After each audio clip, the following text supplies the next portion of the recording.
அனைவருக்கும் வணக்கம். அஸ்ட்ரோமைண்ட் தெரபி அன்புலங்கள் அனைவரையும் இந்த புதிய வீடியோவில் சந்திப்பதில் பெரும் மகிழ்ச்சி அடைகிறேன். அஸ்ட்ரோமைண்ட் தெரபி சார்பாக மாத அறிவுறுத்தல்கள்ங்கிற வீடியோ ஒவ்வொரு மாதமும் 12 ராசிகளுக்கும் போட்டு வரேன். அந்த வகையில் மே 20 முதல் ஜூன் 20, 2026 மகர லக்னம் அண்ட் மகர ராசி அன்புலங்களுக்கு என்ன மாதிரி பலன்கள் ஏற்பட போது, அவர்களுக்கான அறிவுறுத்தல்கள் என்ன அப்படிங்கிறத அந்த வீடியோவில் பார்க்க போகிறோம். மகர லக்னம் அண்டு மகர ராசி அன்புலங்களுக்கான அறிவுறுத்தல்கள் என்பது, தடுமாற்றம் வந்தாலும் தடம் பதிக்கும் நேரம். மீண்டும் உங்களுக்கான அந்த அறிவுறுத்தலை இந்த தலைப்பை சொல்கிறேன். தடுமாற்றம் வந்தாலும் தடம் பதிக்கும் நேரம். ஆக தடுமாற்றங்கள் பிரச்சனைகள் வர்றதுக்கு வாய்ப்பு உண்டு. இருந்தாலும் தடம் பதிக்கும் நேரம்னாக்கா நீங்கள் யாருன்னு ப்ரூஃப் பண்ணுற நேரம். நீங்கள் என் வழி தனி வழின்னு நீங்கள் ஒரு புதிய பாதையை உருவாக்கக்கூடிய நேரமாக இது இருக்குது. ஏன் இந்த மாதிரி ஒரு அறிவுறுத்தலை கொடுக்குறேன் அப்படின்னா, உங்களுக்கு உங்கள் லக்னாதிபதி ராசி அதிபதியான சனி பகவான் 3ஆம் இடத்துல இருக்கிறது சிறப்பு. அப்படி இனம் புரியாத ஒரு தைரியம் வரும். விடாக்கண்டன் கடாக்கண்டனாக முயற்சிப்பீங்க. அவனே 2ஆம் இடத்ததிபதியாகவும் இருக்கிறதால உங்களுக்கு பொருளாதார ரீதியாக பெரிய வளர்ச்சி அடைகிறதுக்கான அத்தனை வேலைகளையும் செய்வீர்கள். நல்ல மெடிடேட் பண்ணிட்டீங்கன்னா நல்லது. இல்லாட்டி அவர் 9ஆம் இடத்தை பார்ப்பார். அங்கே தான் உங்களால் முடியும். நீங்கள் ஒரு ஆளுன்னு நினச்சிட்டு செஞ்சீங்கன்னா சொதப்பிடும். உங்களை கெடுக்கிறதுக்கு அந்த ராகு கேது கரெக்டாக அந்த சர்ப்ப தோஷத்தை ஏற்படுத்துகிறார். உங்களுடைய பேச்சு, உங்களுடைய செயல்பாடுகள் வழியாக மற்றவங்கள்ட்ட முறிவு, பிரிவு, சிக்கல்கள் வரக்கூடிய பார்ட்னர் உங்கள்கிட்டேருந்து முறிஞ்சு போகிற மாதிரி நீங்கள் பிஹேவ் பண்ணிடுவீங்க.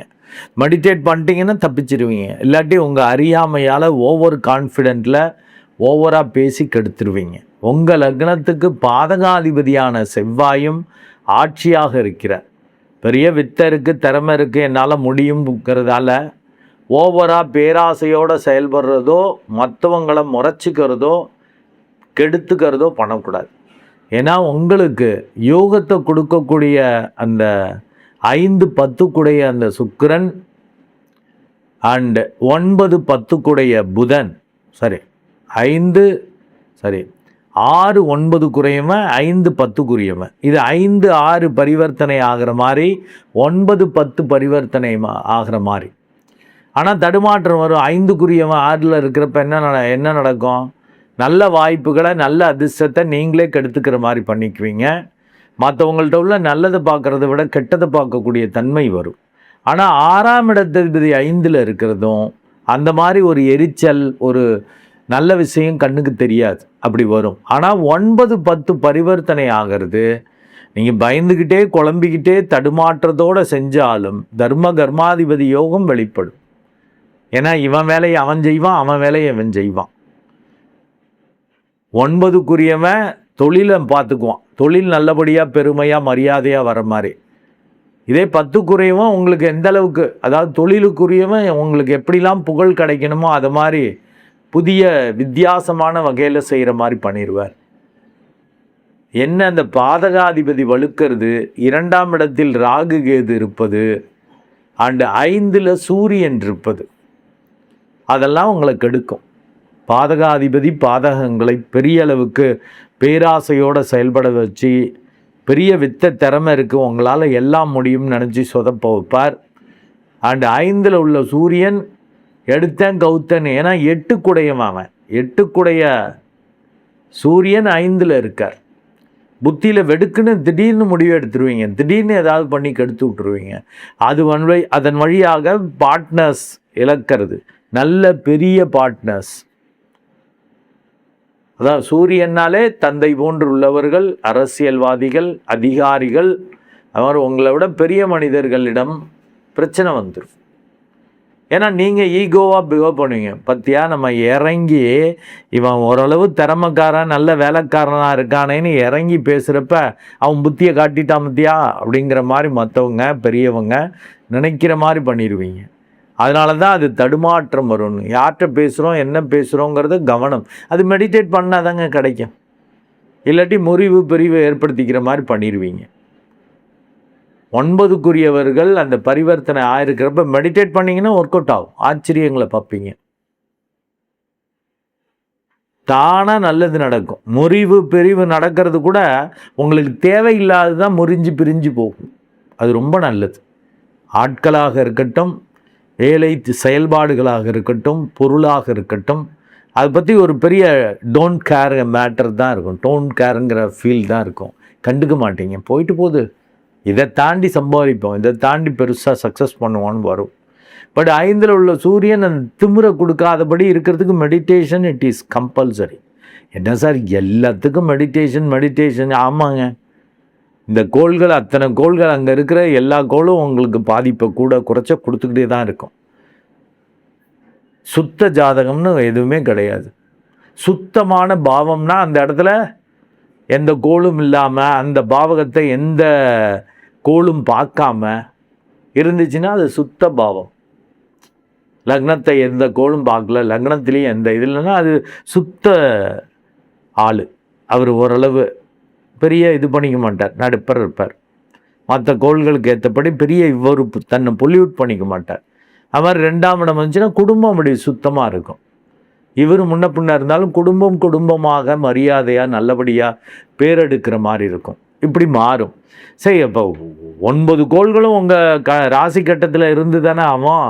அப்போ அது அசுத்த ஜாதகம் தான், அசுத்தம்தான். 1+ன்னாக்க ஒரு கோள் நன்மையை மட்டுமே செய்யாது, நெகட்டிவும் செய்யும். ஏன்னா உலகத்திலேயே பிரபஞ்ச ரகசியமே அதுதான். எல்லாவற்றிலும் பாசிட்டிவ் நெகட்டிவ் கலந்து தான் இருக்கும். நம்ம பார்க்குற விதத்தில், நம்மளுக்கு தேவைப்படுகிற விதத்தில் அது பாசிட்டிவாவோ இல்லை நெகட்டிவாவோ. நிறைய பாசிட்டிவ் இருந்துச்சுன்னா பாசிட்டிவ்ன்றுவோம், நிறைய நெகட்டிவ் இருந்துச்சுன்னா அது நெகட்டிவ், சரியில்லை, கெட்டதுன்றுவோம். அதுதான். நல்லா மெடிடேட் பண்ணிங்கன்னா எல்லாத்தையும் சமநிலையில் பார்க்கக்கூடிய தன்மை வரும். மற்றவங்கள்ட்ட உள்ள நல்லதை பார்க்கறது மட்டும் வரும். கெட்டதை பார்த்து ஓவராக இது பண்ண மாட்டீங்க. கெட்டது கண்ணுக்கு தெரிஞ்சாலும் அதன் மூலம் அது கெட்டது நம்மள்கிட்ட ஒட்டாதபடி என்ன செஞ்சுக்கலாம், அவங்கள்ட்ட உள்ள இல்லை அந்த அவர்கிட்ட உள்ள அந்த பொருளில் உள்ள அந்த செயல்பாடுகளில் உள்ள நன்மைகளை மட்டும் எப்படி அனுபவிது. இந்த அன்னப்பறவை போல் பிஹேவ் பண்ண முடியும். இல்லாட்டி தடுமாற்றம் வந்துடும், குழப்பம் வந்துடும். ஏன்னா உங்களுக்கு லக்னாதிபதி சனி பகவான் அறியாமை நிறைந்த கோள். யாராவது சொல்கிறத அப்படியே செய்வீங்க, வேலைக்காரர் போல தான். ஆனால் நீதிபதி சொந்தமாலாம் முடிவெடுக்க முடியாதுங்க. அக்கார்டிங் டு ரூல்ஸ் தான் அவர் பண்ண முடியும். அந்த ரூல்ஸை வச்சுக்கிட்டு உள்ளுணர்வு கொஞ்சம் சொல்கிறத வேணால் சேர்த்து செய்யலாம். அது சுக்கிரன் சேர்றதால வரும். இல்லாட்டி அவர் ரூல்ஸ் படி தான் செய்ய முடியும். அவருக்கு க்ளீனாக தெரிஞ்சால் கூட இவன் தான் கொலை பண்ணியிருப்பான், இல்லை இவன் தான் அந்த அந்த குற்றத்தை செஞ்சிருப்பான்னு தெரிஞ்சாலும் இவராக தீர்ப்பு கொடுக்க முடியாது, இவராக எதுவும் பண்ண முடியாது. ரூல்ஸ் படி அதுக்கு சரியான எவிடன்ஸு அதற்கேற்றபடி எல்லாமே இருக்கிற மாதிரி. அதுதான் சனி பகவான். அதை போல தான் நீங்கள் சட்டத்திற்கு உட்பட்டவர்கள் தான் அனைவருமே. நீங்கள் கண்டிப்பாக அப்படி தான், மேலே என்ன சொல்கிறாங்களோ அதுதான் செய்ய முடியும், நீங்கள் எதுவும் செய்ய முடியாது. ஸோ அப்படி உங்கள் மனநிலையை மாற்றிக்கணும். இப்போ நீங்கள் 3ஆம் இடத்துல சனி இருக்கிறப்ப ஓவராக பண்ண தோணும். 5ல் சூரியன் இருக்கிறப்ப ஓவராக பண்ண தோணும். பெரிய ஆளுங்களை பகைத்துக்க தோணும். அந்த இடத்துலலாம் மெடிடேட் பண்ணிட்டு தடுமாற்றம் வராமல் சைலண்ட்டாக காரியத்தை சாதிச்சிங்கன்னு வச்சுக்கோங்க. பின்னாடி திரும்பி பார்க்குறப்ப ஏப்பா இதெல்லாம் நம்ம செஞ்சோமாப்பா. அந்த மலை ஏறுறப்ப அப்படி தான் இருக்கும். மலையை டேரெக்டாக அப்படி பார்த்தீங்கன்னா ஏப்பா இவ்வளோ பெரிய மலையில் எப்படா ஏறுறது, சரி வராதுன்னு தோணும். நம்ம முடிஞ்ச வேலையை செஞ்சுக்கிட்டே போகிறப்ப டயர்டாக இருக்கிறோம், உட்காரோம், அப்படிப்போம் மேலே ஏறி பார்க்குறப்ப ஏப்பா இவ்வளோ உயரம் எப்படா வந்தோம், பரவாயில்லடா அப்படின்னு தோணும். அதை போல் இந்த தடம் மதிக்கக்கூடியது பெரிய சாதனை பண்ணக்கூடிய நேரமாக இருக்குது. தர்ம கர்மாதிபதி யோகம் வெளிப்படும். முயற்சியில் அபரிமிதமான வெற்றி கிடைக்கும். பகைச்சிக்கக்கூடாது, பேரை கெடுத்துக்கக்கூடாது, முறிவு பிரிவு உங்களால் வரக்கூடாது. அவங்களா போனால் பரவாயில்லன்ட்டனே, கெட்டது தான் போகுன்ட்டேன். அது மெடிடேட் பண்ணால் தான் அது புரியும். இல்லாட்டி ஓவர் ஈகோவா திமிரா எனக்கு எல்லாம் தெரியும் அப்படின்னு எல்லாம் பிஹேவ் பண்ணிங்கன்னா அறியாமை தான் வெளிப்படும். அறியாமைன்னா மூளை இல்லாமல் அறிவுகட்டத்தனமாக அப்படின்லாம் சில திட்டுற மாதிரி சொல்லுவாங்கள்ல. ஸோ அந்த மாதிரி ஏதாவது பண்ணி விட்டுருவீங்க. பெரியவங்க மூத்தவங்களை, இப்போ மதிப்பு மிக்கவர்களை, உங்களுக்கு நல்லது நினைக்கிறவங்கள நிரந்தர கூட்டாளிகளாக வரக்கூடியவர்களை கெடுத்து கொள்வது போல் ஆயிடும். மெடிடேட் பண்ணால் அது வராது. ராகு கேது என்ன தான் பிரச்சனை பண்ணாலும் நீங்கள் மெடிடேட் பண்ணுறப்ப நல்லது தான் உங்களுக்கு கிடைக்கும். கெட்டது தான் விலகி போகும், முறிந்து போகும், ஆச்சரியமாக இருக்கும். பயந்துக்கிட்டே தடுமாறிக்கிட்டே செய்கிறது கூட வெற்றியை கொடுக்கும். தன லாபம், புகழ், மரியாதையை கொடுக்கும். இந்த தர்ம கர்மாதிபதி யோகம்னா அப்படிதான். இந்த வேலை தொழில் ரீதியாக பாப்புலர் ஆகுது. உங்கள் பேர் மறைஞ்சிரும். நீங்கள் செய்யக்கூடிய வேலை தொழில் ரீதியாக பாப்புலர் ஆகிறதெல்லாம் நடக்கும். அதுதான் தடம் பதிக்கிறதுன்னு. புதுசாக ஒன்றை உருவாக்கி வெளியில் தெரிகிறது, பாப்புலர் ஆகிறது, புகழ் பெறுறது. யார் அவர், எப்படி அதை செஞ்சார் அப்படின்னு மற்றவங்க கேட்டு ஆச்சரியம். அது உங்களுக்கே ஆச்சரியமாக இருக்கும் மெடிடேட் பண்ணிட்டு நீங்கள் வேலை செஞ்சீங்கன்னா. ஏன்னா நீங்கள் சனி பகவான் தானே, வேலைக்காரர் தானே, அவ்வளவா மூளை வேலை செய்யாது. இல்லை, உங்களை மட்டப்படுத்துகிறேன்னு நினைக்க வேண்டாம். சனியோட நேச்சர் அது. என்னதான் விஷயங்கள் தெரிஞ்சாலும் அப்ளை பண்ணுறப்ப அனுபவ அறிவு தான் உங்களுக்கு இருக்கும். அனுபவ அறிவு ரொம்ப ஸ்ட்ராங்காக இருக்கும். ஏட்டு சுரைக்காய் அல்ல நீங்கள். இருந்தாலும் அது லிமிட்டடாக தானே இருக்கும். ஸோ மெடிடேட் பண்ணிக்கங்க. தடுமாற்றத்தில் நீங்கள் தடுமாற மாட்டீங்க. என்னதான் தடுமாற்றமான சூழ்நிலை வந்தாலும் எல்லாம் அவர் பார்த்துக்குவார் அப்படின்னு நீங்கள் செயல்படுறப்ப தடம் பதிக்கும் நேரமாக அது மாறும். நீங்கள் உங்களை பார்த்து கிள்ளிக்கிறது, இது நிஜமா, இது ஆச்சரியமா, நம்மளுக்கு அந்த தகுதி இருக்கா, எப்படா இதை செஞ்சோம், எப்படா இதை முடித்தோன்னு ஆச்சரியப்படுவீங்க. ஏன்னா அந்த சுக்கிரன் 8/6/2026 வரைக்குமே 6ஆம் இடத்துலேருந்து அந்த மாதிரி நெகட்டிவை கொடுத்தாலும் அடுத்து 7க்கு வந்துடுறார். சூப்பராக இருக்கும். 2/6 அப்போ இந்த குரு பகவான் 3/12 கூடையும் உச்சமாகிறான்.